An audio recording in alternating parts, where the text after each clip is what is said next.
Other Thomas I want to go to is Thomas Hayes, the chairman and managing member of Great Hill Capital. Thomas, you heard the other Thomas and what he was saying about the environment for this. We don't need a cut right now, but the markets certainly are anticipating, not necessarily from today's meeting, but Alan Miner, of course, the former vice chair of the Fed, they made a credible argument for doing that. But that aside, market rates are very low. I was just looking at a 10-year in and out of 4.09%.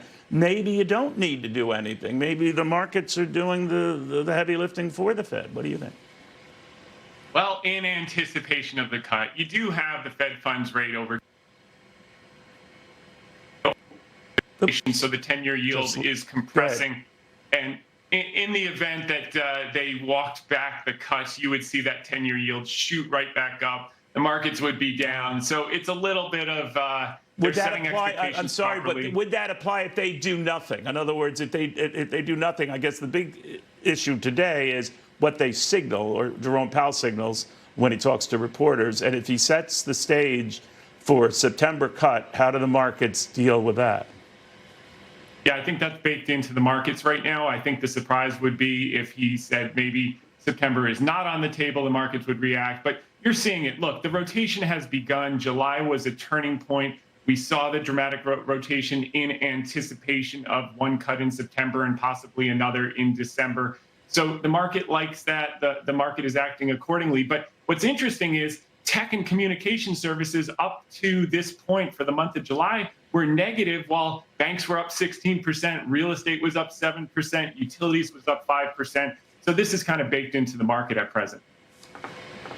Let's talk technology real quickly, Thomas. I mean, what the market taketh away, giveth back with a vengeance. And Microsoft is getting the credit for this, even though its numbers failed to impress, especially its cloud database and business and all the rest. But the fact of the matter was, it did indicate it's spending a heck of a lot of money on artificial intelligence in every facet. That was deemed, along with the AMD news, as a sign that, you know, this AI spending is still strong, and it's lifting all the chip makers. So how do you interpret that? How long-lived do you see this? Play it out for me. Yeah, well, Neil, we have an AI arms race between Microsoft, Google, and Amazon. And the AI arms dealers are the short-term winners, NVIDIA, Intel, and AMD. But I think that's going to change. So like you said, Microsoft's CapEx was up 77.6%, while their revenues were only up 15%. Sequoia wrote an article about a month ago called The $600 Billion Question. And basically what they said was, given the amount of CapEx that these companies are spending on GPU chips, they would need another $600 billion